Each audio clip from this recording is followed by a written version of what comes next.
Hey, it's Sam from Royal LePage here. These are 10 things that you should look out for when you're purchasing a home.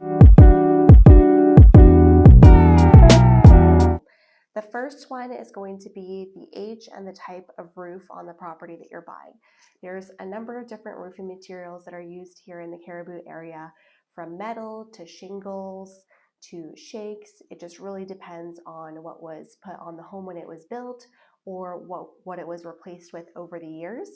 And it's important for you to know what the age of the roofing type is, just so that you know what the lifespan of it is, what condition it's in, and when you may likely have to replace it, just because this would be an additional cost that you would have to take into consideration. The second item that you'll want to look out for is the age and the type of heat source.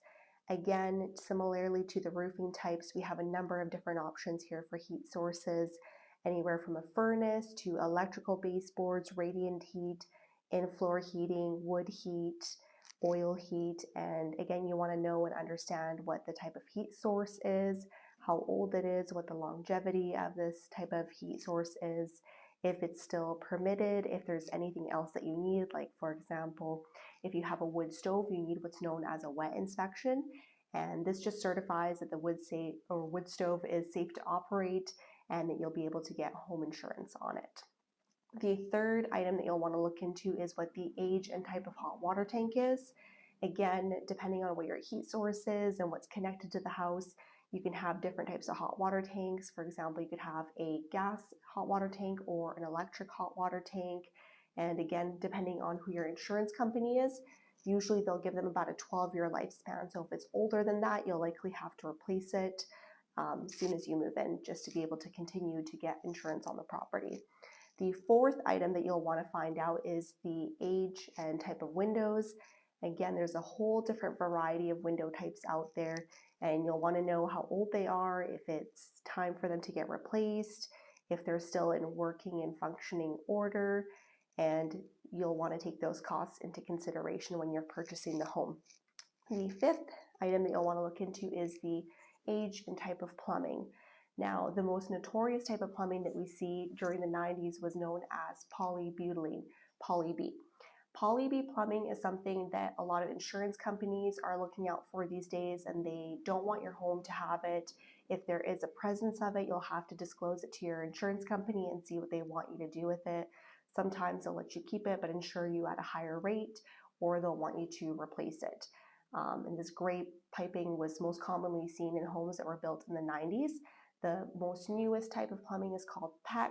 So we're seeing lots of people replace older plumbing with this type of plumbing.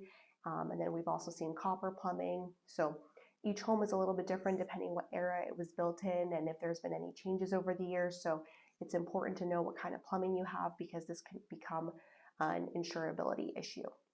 The sixth item that you'll want to check is the electrical. Again, you'll want to see if your home has copper or aluminum wiring. If it has aluminum wiring, typically this was found in older homes. Most of the time, in order for a home to be insurable nowadays, it would have had to have been adjusted and pigtailed, is kind of the term it's known for, with copper wiring. In order for the home to be insurable. Sometimes, let's say if it's an original owner, somebody that's been in the home since before, insurance companies required the home to have copper wiring, then it may still have aluminum wiring. And again, that's something that you'll have to deal with for insurability purposes. You'll also want to know what amperage the home has. So this is how big your actual electrical panel is. For insurability purposes, nowadays you want to see at least 100 amp service. And this is kind of the standard that we see, unless it's been upgraded to a higher amount, like 200 or 125, that we see as well. The seventh item that you'll want to look for is the foundation type. So again, depending what kind of home or property you're buying, the foundations might differ, anywhere from concrete perimeter foundation. If you're buying a mobile home, sometimes it's situated on wooden blocks. And then it could be on a concrete foundation underneath that, or dirt. It just really depends. We've seen preserved wood foundations. Again, this is something that you'd have to disclose to your mortgage broker as well as to your insurance company to see if the home is insurable or if there's any additional cost associated with the foundation type. The eighth item you'll want to look into is the type of insulation that you have in the attic space. Most of the time, depending on the type of home or property, depending on when it was built, different requirements were needed to be met for the R value for the insulation.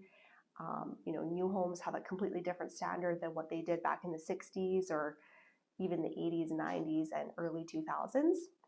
And that R value has changed and increased over the years, as well as the type of insulation that's used. So the insulation you don't want to see is vermiculite, and that contains asbestos in it sometimes. And if it does, depending on if it's been sent and tested, you may have to end up getting that removed and replaced with new insulation for lending and for insurance purposes. It just depends on if it's been tested or if it's been disclosed that it does have that in it. Then you'll have to know what to do in order to deal with that insulation. The ninth item that you'll want to look into is the outdoor taps. So you'll want to see what type of outdoor tap it is, because again, living in the Cariboo, we have, typically this year was a little mild, but generally we have more harsh winters, so it gets cold. So you want to make sure that your taps don't freeze. And there's two different types of taps. There's just a regular tap, and then you have what's known as a frost-free tap.